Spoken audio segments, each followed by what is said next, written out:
Hello everyone, कैसे हैं आप सब। उम्मीद है आप सब एकदम फुल ऑन जोश में होंगे और कुछ नया कुछ हटके सीखने के लिए बिल्कुल तैयार होंगे।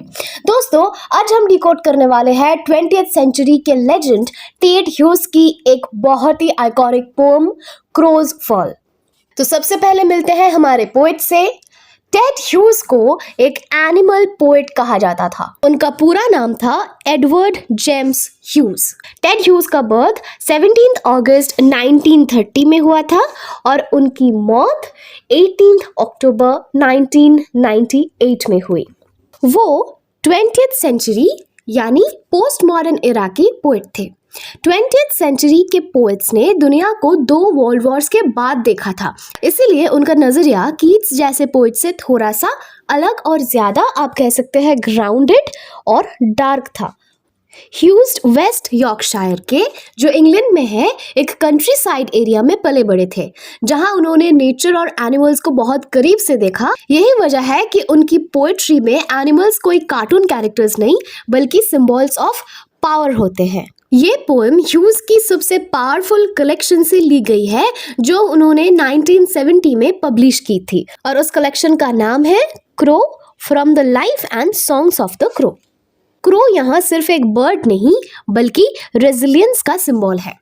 इसका मतलब ये नहीं है कि क्रो इस पोएम का हीरो है, बल्कि सूरज को चैलेंज करने के बाद वो जलकर काला हो जाता है और उसके बाद भी वो जिंदा रहता है। इसी चीज को रेजिलियंस के साथ जोड़ रहे हैं, यानी टेड ह्यूज दिखाते हैं कि नेचर या यूनिवर्स हमें माफ नहीं करता, वो बस हमें जीने देता है अपनी गलतियों के निशान के साथ। Therefore, the crow also becomes the survivor. इस पोएम का जॉनर है ओरिजिन मिथ। ह्यूज ने एक माइथोलॉजी क्रिएट की है ये बताने के लिए कि क्रो का रंग काला क्यों हुआ।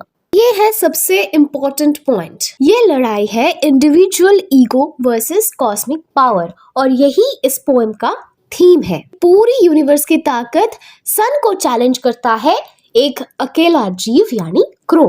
इसका टोन बहुत ही रॉ, इंटेंस और सिंबॉलिक है। ह्यूज अपने पोएम्स में एनिमल्स के जरिए इंसानी जज्बातों, सर्वाइवल और नेचर की रॉ एनर्जी को दिखाते थे, और ह्यूज की पोएम में हमें ह्यूमन इंस्टिंक्ट्स और उनका सर्वाइवल जर्नी भी देखने को मिलता है।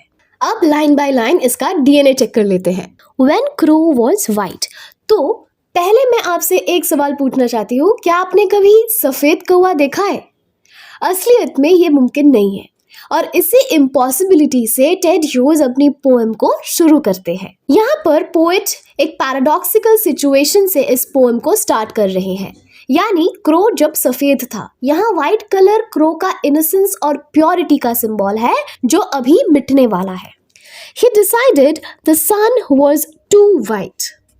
जब क्रो सूरज को देखता है, उसे लगता है कि सूरज बहुत ही चमक रहा है, मतलब सूरज की पावर और रोशनी इतनी ज्यादा है कि क्रो उसे एक्सेप्ट नहीं कर पाता।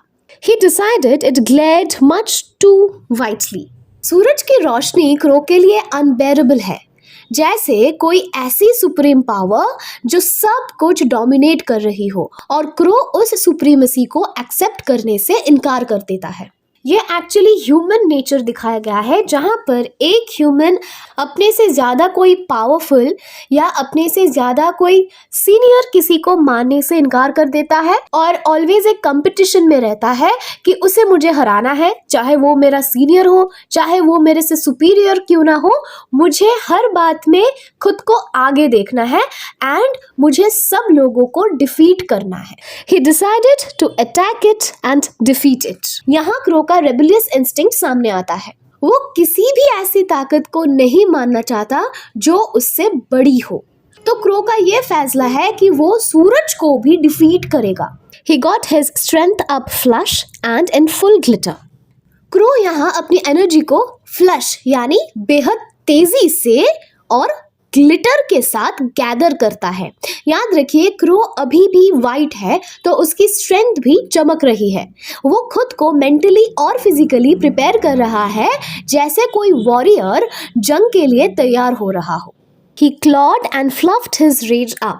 ह्यूज यहाँ एनिमलिस्टिक इमेजरी यूज कर रहे हैं। क्लॉड और फ्लफ्ड ये 2 शब्द दिखाते हैं कि क्रो कितना अग्रेसिव है।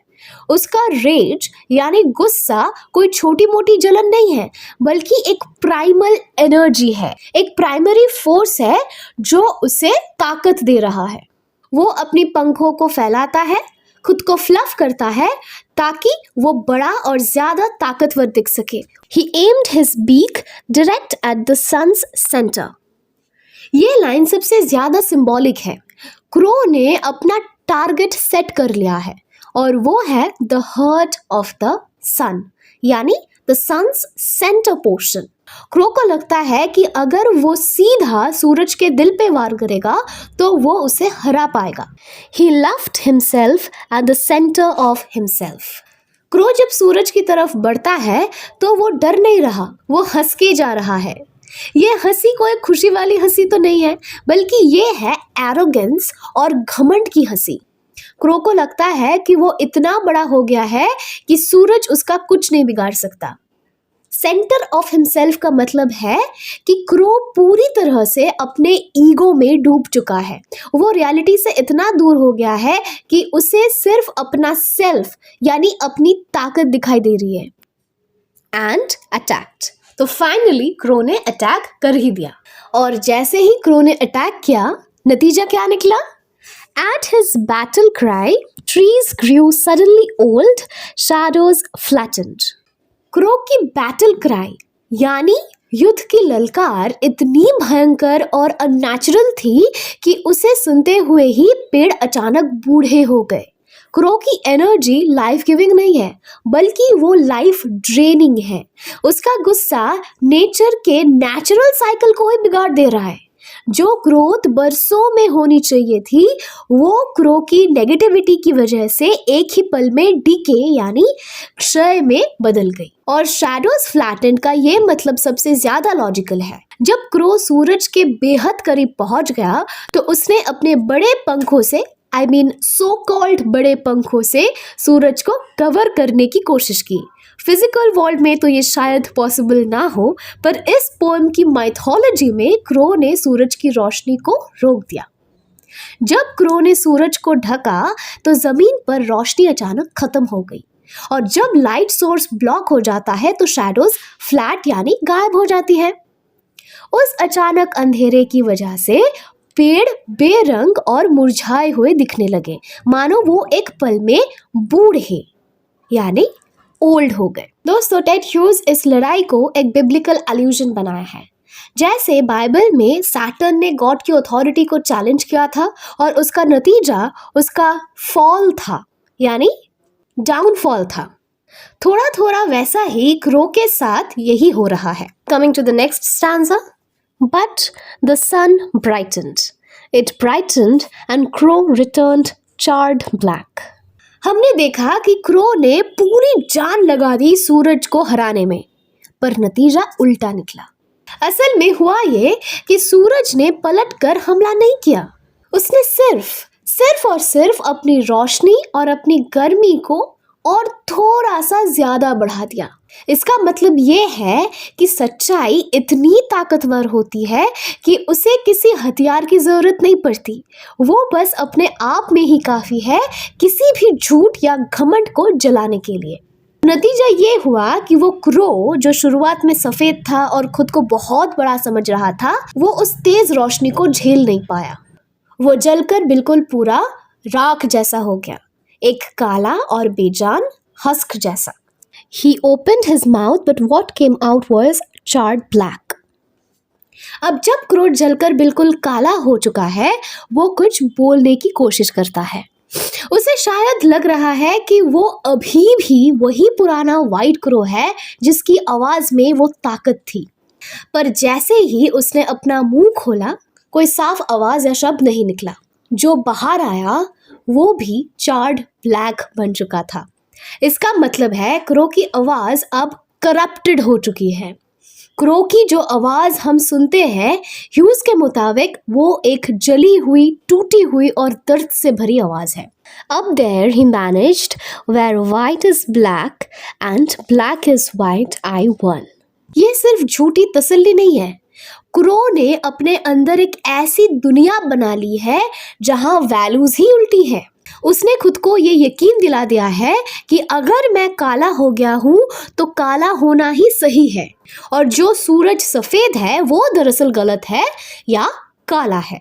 उसके मुताबिक वो एक ऐसी जगह से बिलोंग करता है जहाँ उसकी हार ही असली जीत है। ये दिखाता है कि घमंड यानी ह्यूब्रिस जब हद से ज़्यादा बढ़ चुका होता है तो इंसान सच्चाई को तो बदल नहीं पाता पर अपने दिमाग में एक झूठी सच्चाई ज़रूर खड़ी कर लेता है। ये बिल्कुल वैसा ही है जैसे मिल्टन की पैराडाइज लॉस्ट में सैटर्न ने कहा था, नरक में राज करना स्वर्ग में गुलामी करने से भी बेहतर है। सैटर्न के जैसा क्रो भी अब उस थॉट में जिंदा रहने वाला है, अपने दिमाग की उस जेल में जहां वो कभी गलत ही नहीं हो सकता। तो दोस्तों, ये थी टेड ह्यूज की पावरफुल पोएम क्रोज फॉल की लाइन बाय लाइन एक्सप्लेनेशन। लेकिन ये तो बस सिर्फ शुरुआत है। इस पोएम में कितनी गहरी लेयर्स हैं, टेड ह्यूज ने कौन कौन से लिटरेरी डिवाइस और सिंबल्स यूज किए हैं और इसका फ्रैगमेंटेड स्ट्रक्चर क्या मैसेज देता है, इन सभी टेक्निकल और डीप पॉइंट्स को हमने कवर किया है अपने नेक्स्ट वीडियो में। अगर आप एग्जाम के लिए प्रिपेयर कर रहे हैं या इस पोएम को एज अ लिटरेचर स्टूडेंट और भी ज़्यादा गहराई से समझना चाहते हैं तो इस वीडियो के बाद पार्ट 2 ज़रूर देखिए। वहाँ हम थीम्स, डिवाइसेस और स्ट्रक्चर का पूरा पोस्टमार्टम करेंगे। मिलूंगी आपसे अगले वीडियो में। तब तक के लिए keep learning, keep growing and keep loving the journey.